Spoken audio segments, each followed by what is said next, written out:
Previously on that Cthulhu John. I saw him hand you something there. I throw the box of money on his desk as I walk over. They paid the guard off. Well, I guess I'm gonna have to go out there and give him a little talking to. I think this Brightly guy hired somebody to ransack the bookstore looking for these books that I bought. Walter found matches from Smokey Joe's. A bunch of guys are getting really loud over there. You just hear them chanting and pounding on the tables. That could be the type. Old man, what's with you? Were you talking shit? Your friend was the guy with the attitude. Hothead Harry, we call him. As you walk into the fireside, you notice that the atmosphere is a little gloomier than usual. Listen, Heather, we're gonna have to close the fireside. I owe money to the mafia. Yeah, this is gonna be a nice parking lot. You hear your boss. Chucky's on the phone. He sounds like he's sobbing. If you could, please, just oblige me. We can meet up sometime tonight.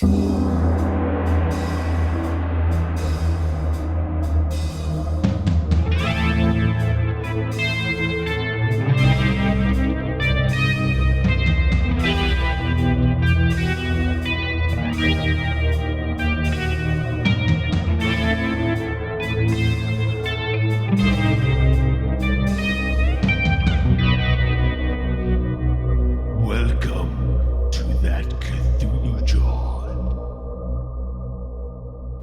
Hello, thank you for joining us for That Cthulhu John, episode 21.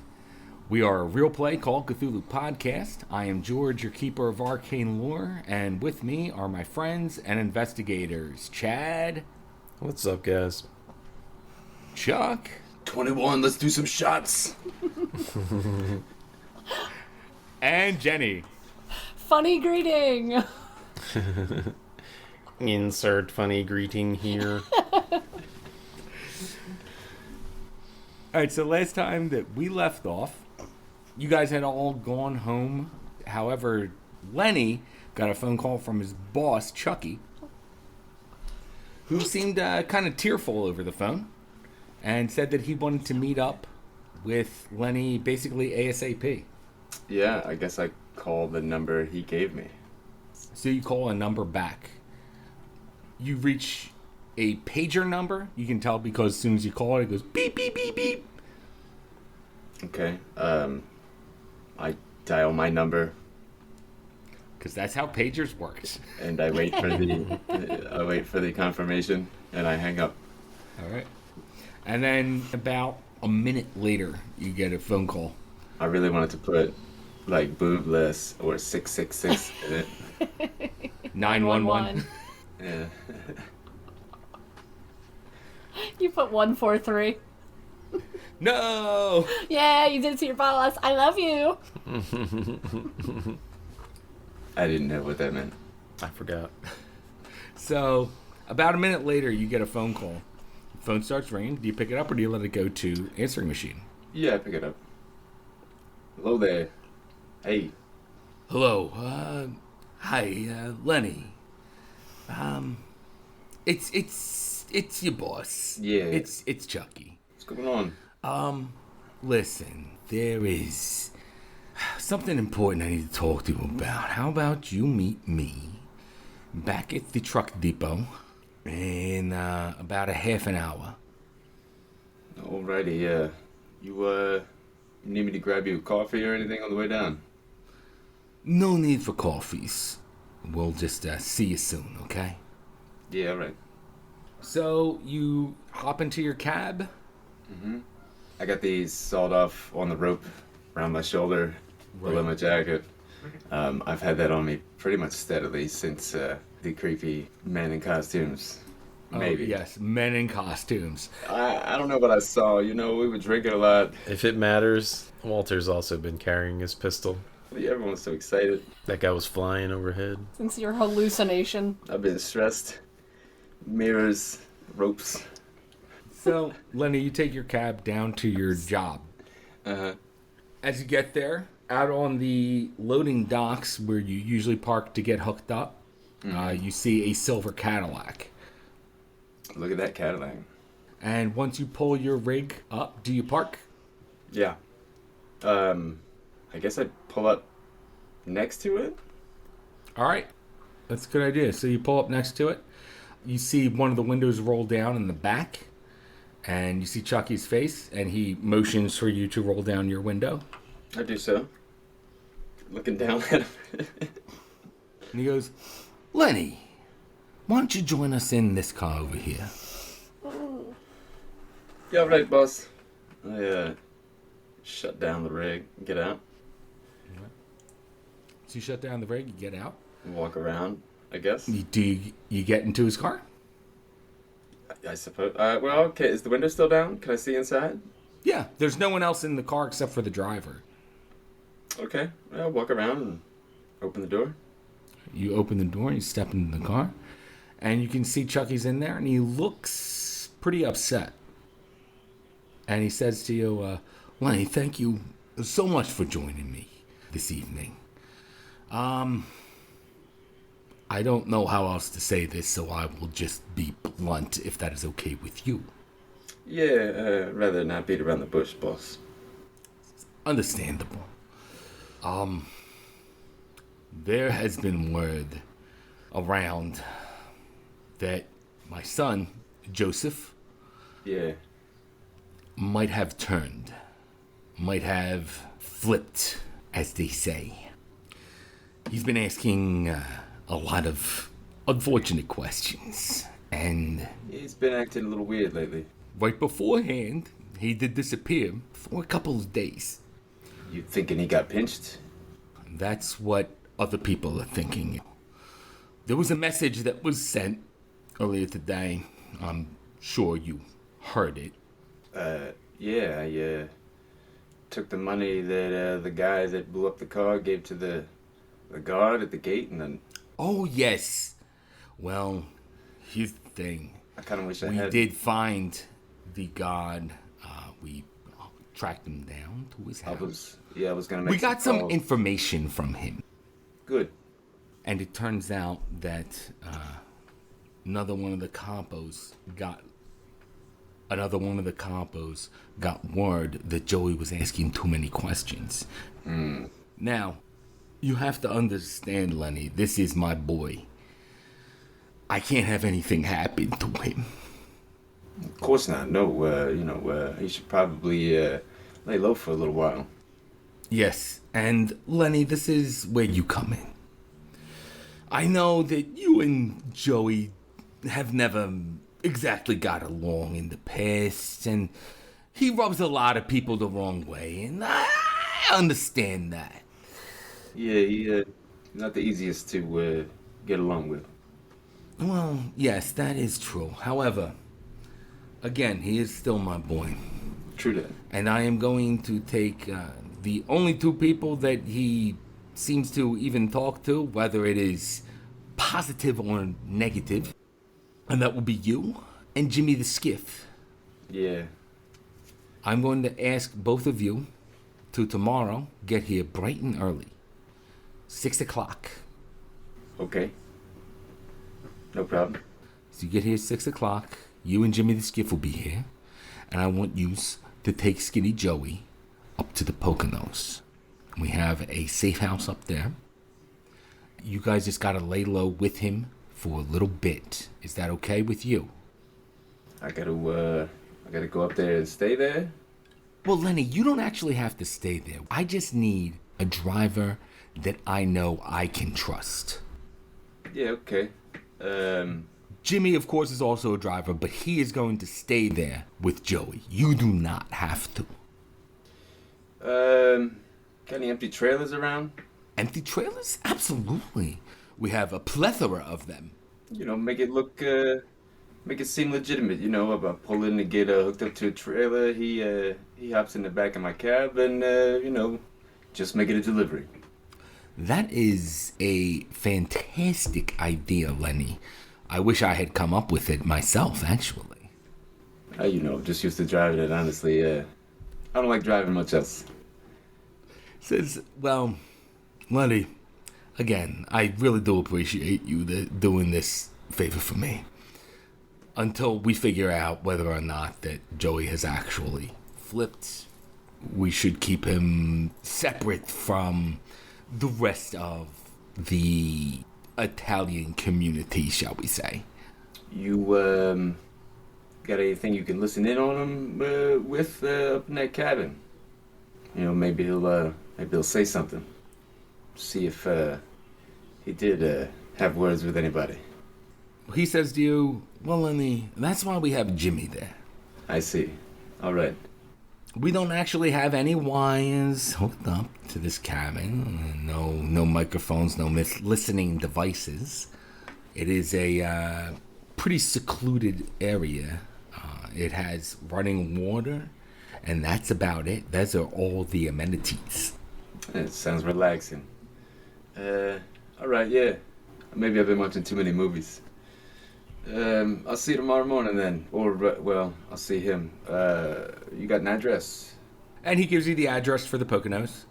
All right, I'll make sure I plot it out on the map there.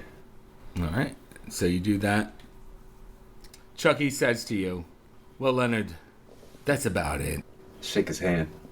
He gives you a very firm handshake. And he claps his other hand on top of yours. So he's holding your hand in both of his hands. Mm-hmm. And he says to you, Lenny, you have to know that this business that I have built is important to me, but is not as important to me as my family. Of course, yeah. You know, family's number one. He says, yes. So please keep that in mind tomorrow. Okay? Yeah. One more thing. You think Thursday and Friday are pretty much covered then as far as work goes? I mean, just in case I do have to stay up there for a night or so, you know. He says to you, don't worry, Lenny. We've got the extra hands around here that can take over for you. We might have to pay a couple people a little overtime, but not a problem. All right, boss. Well, I guess I'll talk to you when I talk to you. Very good, Lenny. Hope that you are here bright and early tomorrow, okay? Yeah, no problem. I exit the Cadillac. You try to exit the Cadillac, and the door is locked. And then Chucky knocks on the partition separating the driver from you guys. And he says, oh, would you please unlock the door for my dear friend here? And then you hear the choop, and then you can exit. I tip my hat and I exit the vehicle. So you exit the vehicle. What do you do from there? Just go home in your cab? A little sigh of relief. Get in the car and the truck and roll. Yeah, head home. All right. Try to get some sleep. Go puke. Just like, Yeah. Well, you know, I like my job, but every time I meet with my boss, I feel like he's gonna kill me. Well, when it's that situation, yeah, that was weird. His office is better. Is preferable or somewhere. But as soon as I saw that no one else was in there, I felt okay. Right. So, Lenny, you go home. You go to sleep. All you guys are home at this point and in bed. Yeah, set my alarm. And, well, we're going to start on Thursday then. Thursday, Lenny, you better be the first one to wake up. Yeah, I got my alarm set. I'm gonna do a quick shower, get some coffee, head to work. All right. Maybe grab some snacks to the road, you know, road snacks. Got a big empty bottle to pee in. Yeah. Might want to have a couple of them. That's whatever they have is their business. There's some place to stop. Yeah, we'll see. Skinny Joe, he doesn't seem like the pee in a bottle kind of guy, even on a road trip. it doesn't. Pull over, you sizzle chest. I'm gonna take a piss. So you head on into work. And they hook a trailer up to the back of your cab.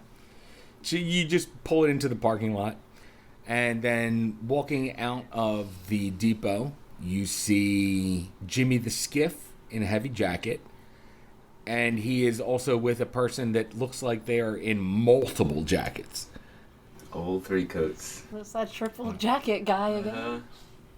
They both come up to your cab, knock on the door, and from out of the triple parka hood, you hear, yeah, we're just going to open up the back real quick and hop in, all right?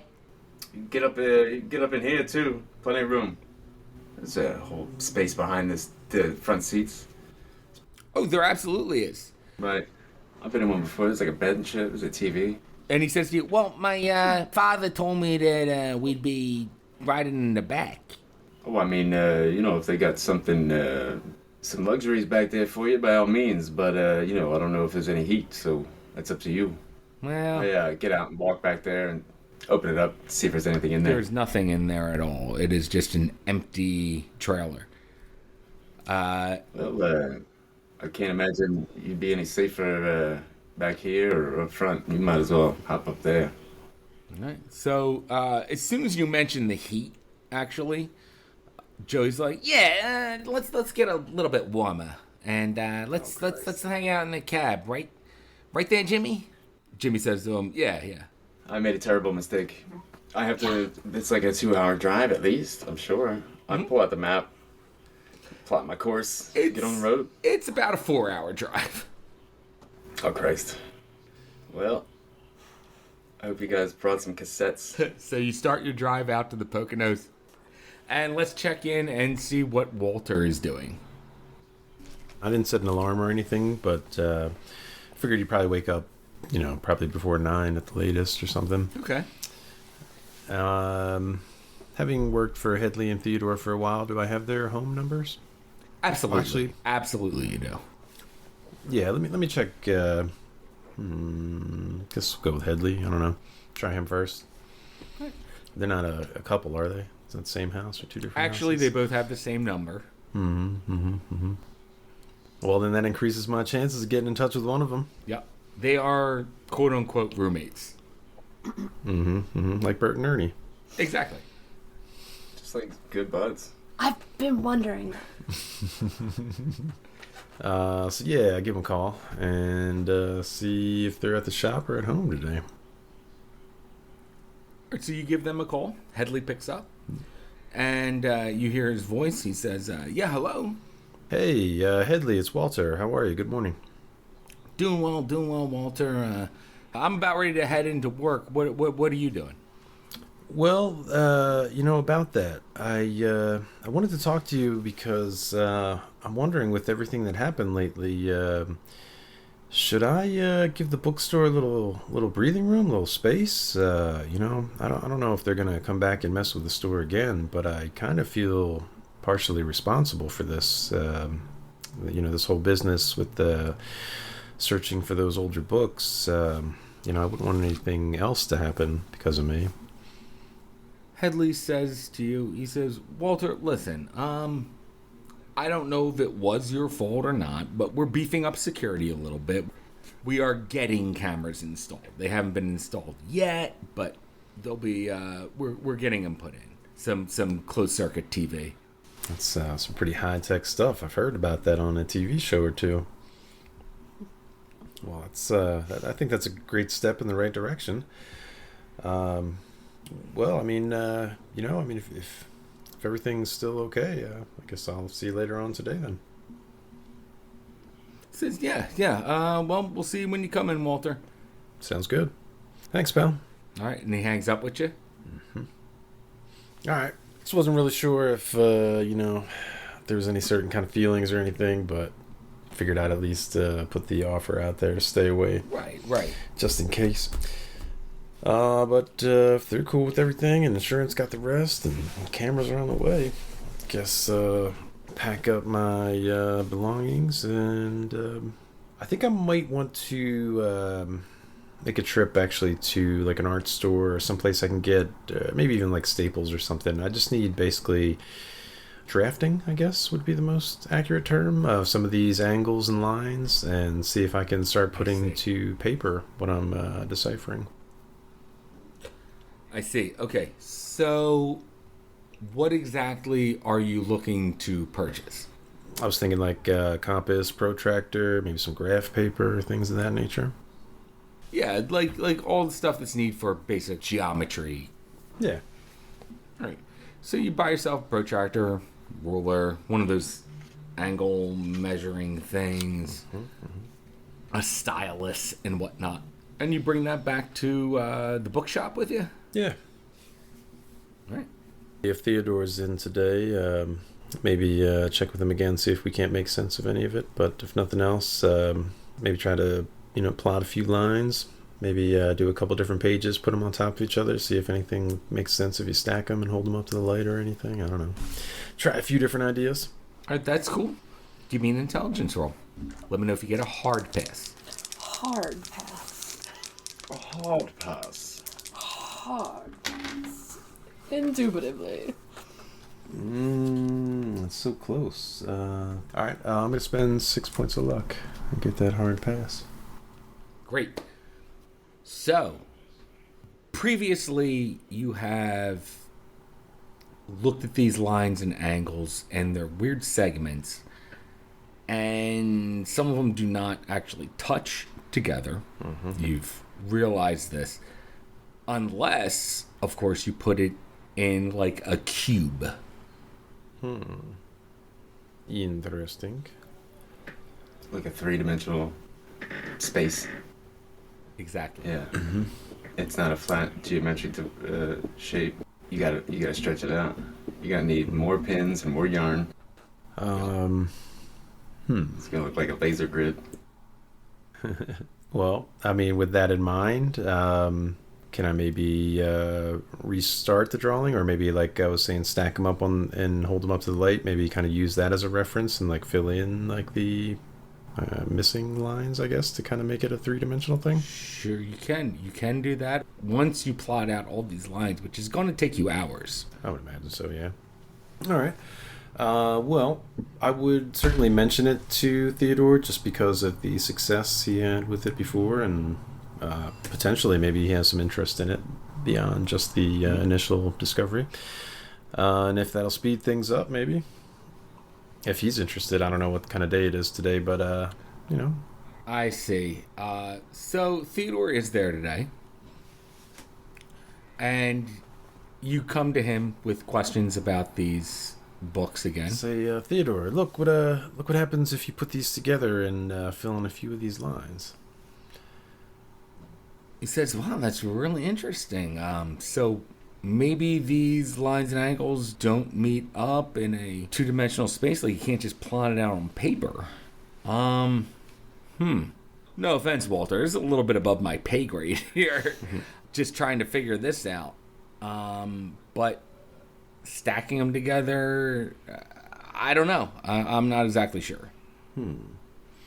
No worries there. I guess I kind of just thought to keep you in the loop because of the initial success we had together, but certainly not asking you to sign on for any long-term project or anything. Being the intellectual individual you are, just figured I'd keep you in the loop. He says, yeah, well, thanks, Walter. I do like my puzzles and everything, but yeah, we got to focus on business right now. Of course. And he takes a cue from that and maybe works a little less diligently on it and make sure to not shirk his responsibilities at work. It's just in the back room. So you just continue working today? I mean, it's not super busy. You will have time to work on the this puzzle that you've been working on. I like it.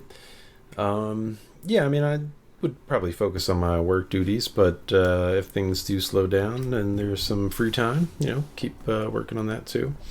I wonder, do we have any like sculpture or I don't know, even something simple like paper mache, some basic books on things that might I don't know, shed some light on the structure of whatever this three-dimensional object is. Or give me a library. Maybe constructing it, or reconstructing it, rather.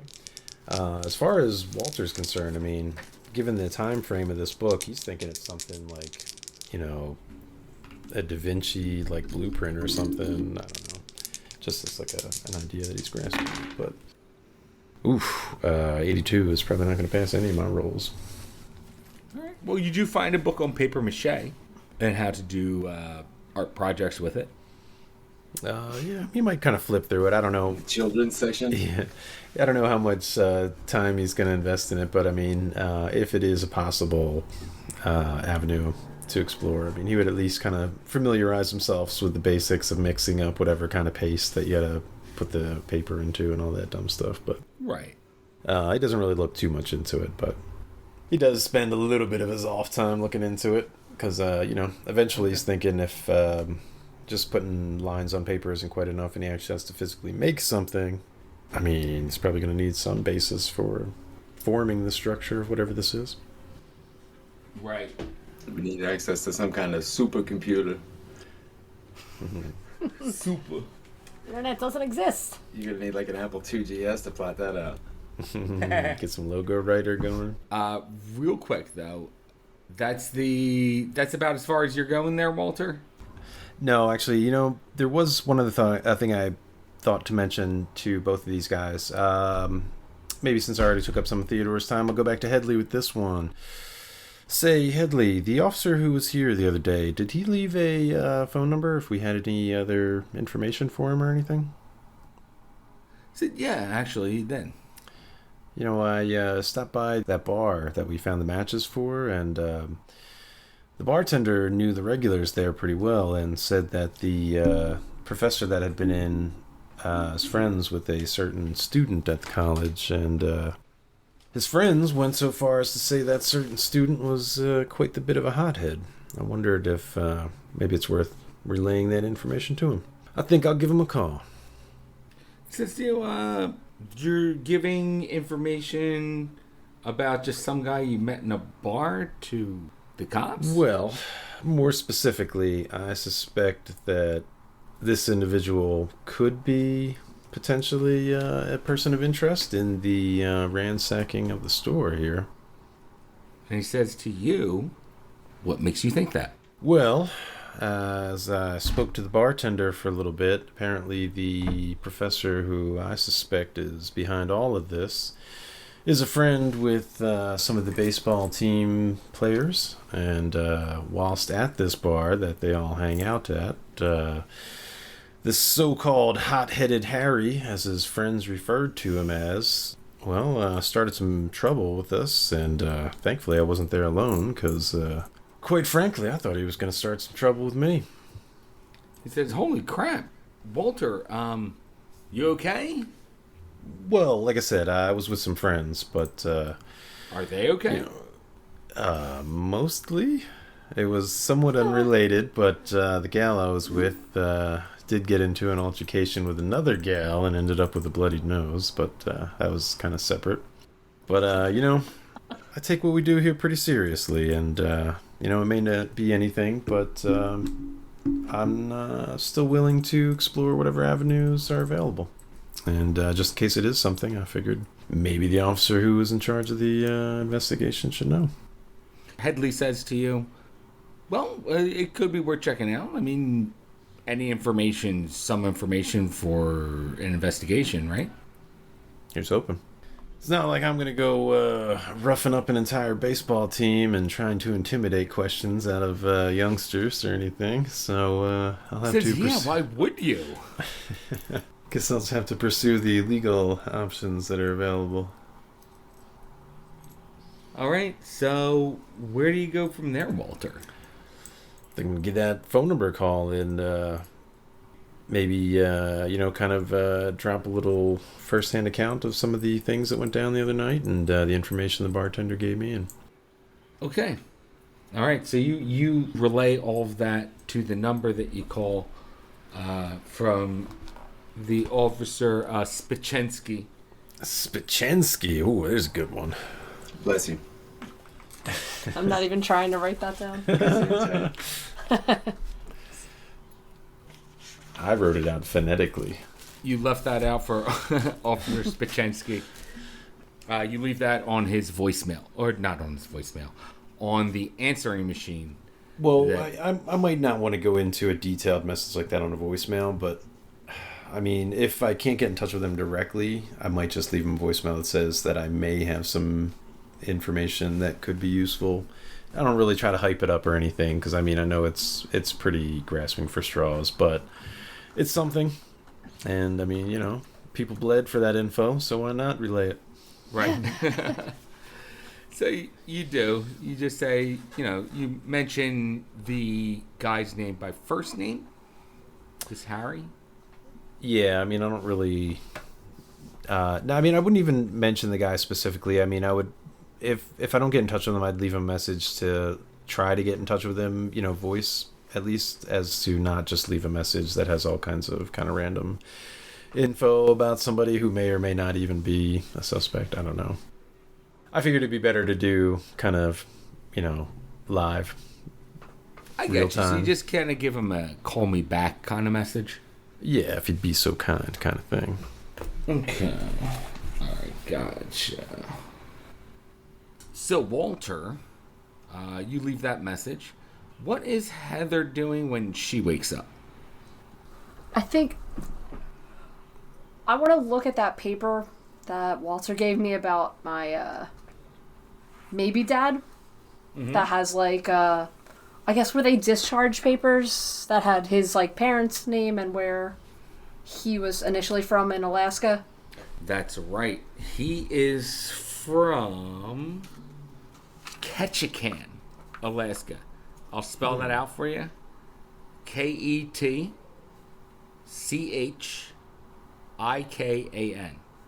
He is from Ketchikan, Alaska. Gotta catch a can. I literally got almost every single letter wrong when I wrote it before you spelled it. I don't know if I could read, guys. What? There's nothing else to do here. We throw cans around for fun. You catch a can, you throw a can. It's Alaska. Yeah, it's Alaska. What do you want from me? It's a bit cold. Okay, so I want to call like information. Say Alright. if they can connect me to like I don't know, like Alaska. Like what's the like Alaska information? Can they like dispatch you to another one? Yeah. And Is it still 411 in Alaska? It's still 411. And you call information, and you ask to get connected to just Ketchikan, like City Hall, or... maybe city hall, I guess. Right. So you get your general City Hall kind of number there. And when you call them, they pick up and they go, yes, Ketchikan, City Hall, what can I do for you? Oh, hi. I was just inquiring about to see if you guys have an address or a phone number of my grandparents. I just lost track with them. I'm just gonna fake like they definitely are. Because I have their names, right? And it's like... You have your dad's name. Yeah, you know what? I'll do his name and see if that's in there. Yeah, so I just, oh, me and my dad are estranged. I was wondering if you have his phone number or an address that I could reach him at with some... We have a death in the family that I want to let him know about. So they tell you there are several Hawkings in Ketchikan. Not too many of them. There are 5 different numbers. There is no one listed under Quincy or Q Hawkins. Okay. Would they mind just giving me those numbers? Since there's only 5, that's not a lot anyway. And I could see if they were a relative who could get me in contact with him. Right. So they give you all 5 numbers. Do you just call them? Yeah. All right.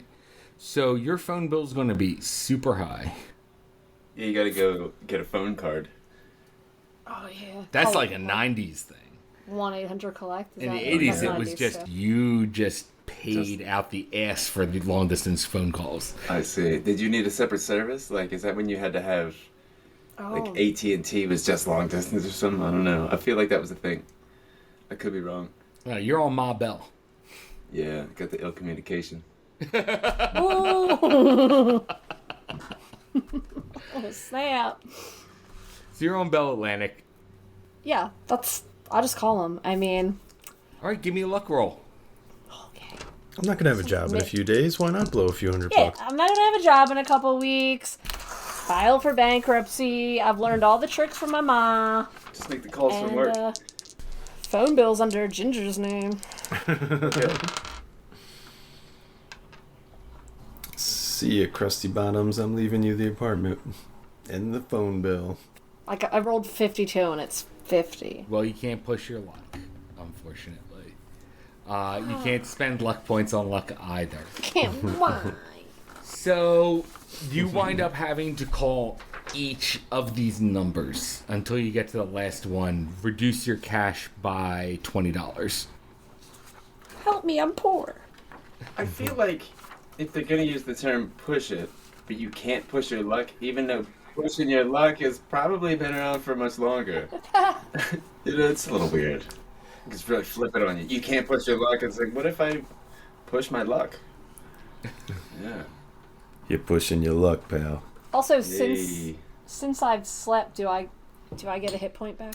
Is that how that works? Yes, you do. Every day you get 1 hit point back. Guys, I'm learning. How's that bruise look? A little better.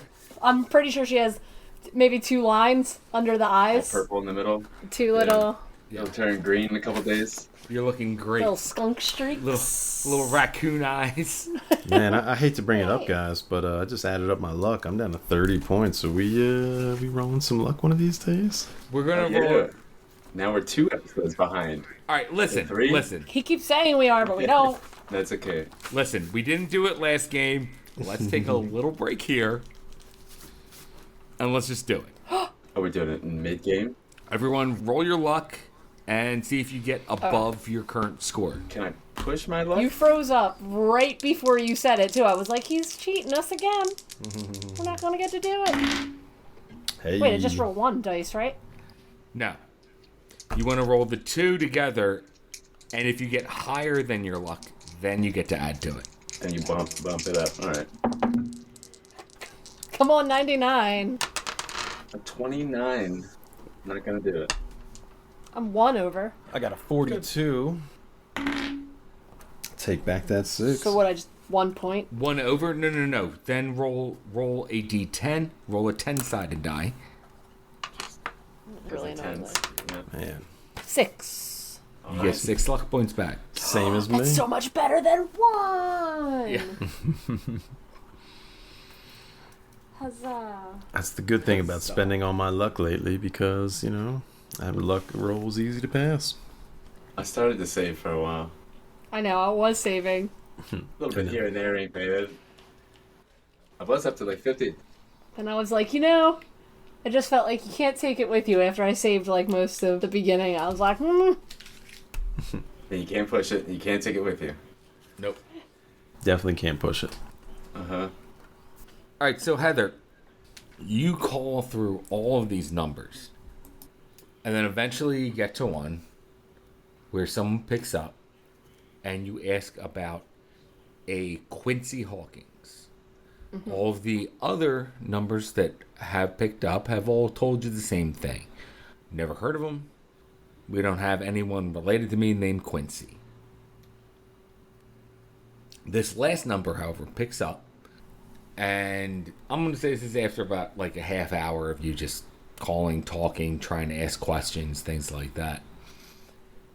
But the last number finally picks up, and you ask for Quincy Hawkins. And they say to you, what do you want to know about him? well, I think, I don't know, I just jump in and say it? Fuck. Yeah, because he gave me his necklace. He wants to meet me. I don't know. I think it's a possibility that he might be my dad. There's a very long pause on the phone. And then they say to you, listen, he hasn't been around for years. I'm not sure where he went, but he's not here anymore. Try not to call again, okay? And they hang up. No, god damn, he asked like 3 more questions. Fuck. You can always call him back. They did say try not to, I'm calling right back. That's not trying, but I like your gumption. You go right back, they answer, hello? Hi, it's me again. Please don't hang up. Please don't hang up. They go, okay. Can you just, someone he knows closely passed away. I just want to let him know. I don't want anything from him. Can you tell me the last place you know where he was, or just anything about him to help me? They'd say, last we know, he signed up to the Navy. And we haven't seen him since.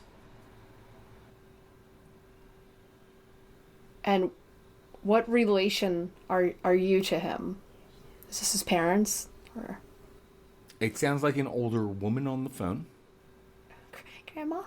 I love you, Grandma. Mama? I miss you. Sounds like an older woman on the phone. My Bobji? And she says, I'm his mother, or was his mother. I don't know where he went. He went to the Navy. Never returned. Okay.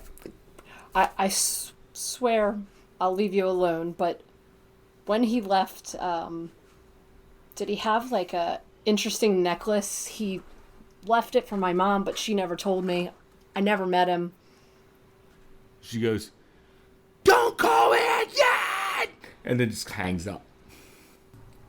Damn. What? Like I need to regroup for a second and figure out what the fuck I want to do now. Jesus. Probably gonna be another 2 bottle of wine night. I got work, bro. I gotta make as much money as I can. I just made $7,000 worth of collect calls or long distance phone calls. Fucking not even as cute as used to be. I'm a little beat up from the other day. I gotta go in and try and make some money. Pets' heads are falling off. His heads are falling off. My fucking grandmom hates me. So let's get back to what Lenny's doing. Driving. Lenny, you are driving for quite some time. You are on the road. But eventually, around 10 in the morning, you hit the destination in the Poconos. Skinny Joey and Jimmy the Skiff have been just talking to each other the whole time, just bullshitting. But you noticed... Actually, give me a psychology roll. Okay. I don't think 67 will cover it. No. In that case, give me a listen roll.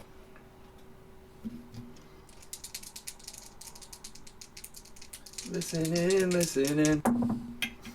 27 will do it. It is just a regular pass.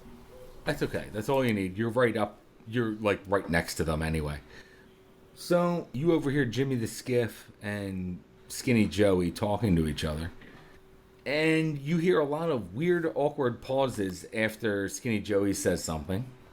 And it seems like something that maybe Jimmy knows, but Joey should know. You're getting more of those weird vibes off of him, where Joey seems to keep talking about things that he should know. I'm assuming there's not really enough space for me to pull this big-ass tractor trailer in next to whatever cabin they're going to. So I probably just pull to the side of whatever road it's on. Mm-hmm. And I'll probably throw in hazards or whatever and hop out and walk them up to the cabin. All right. So you walk the two of them up to the cabin. Maybe go ahead of them just to check it out. Hand on my gun just in case. Yeah, and it is a wood cabin. Not full log, but wooden cabin out in Poconos. It is about a mile off of a small lake. Man, I wish I was staying here, and I wish that guy wasn't. It's actually a pretty nice place. Yeah. You walk in there. There doesn't seem to be any heat or anything. It's very cold in there, but there is a fireplace. Is there chopped wood outside? Did I notice? Yes, there are. He's good to go. There are plenty of logs of chopped wood. And Jimmy the Skiff and Skinny Joey follow behind you. What was that? Make sure no one's in the building. Just walk through real quick. No one seems to be around. All right. But shortly behind you is Jimmy and Joey. I want to start building fire. All right, you start building a fire for them. Give me... Act unassuming. Maybe he'll say some stuff like, forget that I'm here because I'm just doing other stuff. Trying to make 3 coats warm. Yeah, all 3 coats. Right. So Joey comes in with his 3 coats, and you start trying to spark that fire. Give me a natural world roll. Oh, is that what that is? Damn.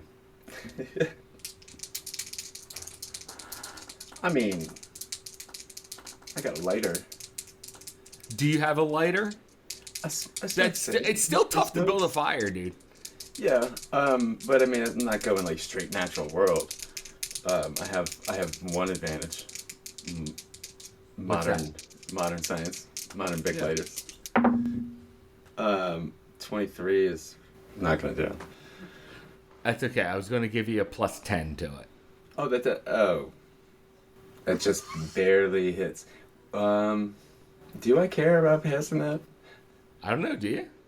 Yeah, you know what? I really want to build this fire. Fuck it, I'm gonna spend the 3 luck. Spending 3 luck. Check Nice off fire. that natural world box. I'm gonna, cause one day I'm gonna have to start that fire again, and I'm not gonna have the luck to do it. And I'll fail then. Exactly. Yeah. So you managed to actually spark up barely, but you do spark up a fire, blow on a little bit, get those embers going, and you get a nice little fire rolling. Just kind of taking my time with that. They're just listening in on whatever they might be saying. They're just kind of bullshitting and everything, but as soon as you get that fire lit, Joey goes right to the fire, takes his gloves off, and puts his hands right in front of it. And he's like, he's just saying to you, "Oh my god, it's so fucking freezing out here." Yeah, it's a cold one, that's for sure. Well, I guess you guys got everything you need, right? I'll probably be taking off. Yeah. Why don't you get out of here? All right, and I do so. All right, so you leave. Good luck there, Skiff. Says, yeah, Lenny, nice seeing you, and thanks for the ride. So you leave the cabin, and you head back to your truck. Give me a listen roll. I actually kind of want to walk the grounds around the cabin a little bit, just look around. That's okay. Still give me a listen roll. I'm gonna. An 81 ain't gonna do it. All right, that's fine. So you still, stroll around the cabin a little bit. You don't hear anything. Nothing seems out of the ordinary. All right, and on my way out, I just peek in the windows before I walk back to my truck. Just curious. The windows have shades all drawn around them. Okay. I didn't open those. All right, start walking back. You start walking back to your truck and give me a listen roll. This will be a push roll. Oh, man, I'm gonna spend one more luck. You can't spend luck. Oh, no, I'm gonna push. Okay, never mind then. I'm not gonna do that. You hear, just Okay, failed by one. that's okay. You hear echoing 2 gunshots, clearly gunshots, echoing throughout the woods. Did it sound like they were from behind me? You don't know Oh, right, because the. because of the failed listen roll. Yeah. I draw my weapon and I start heading back toward the cab, get my back up against it, and assess my situation.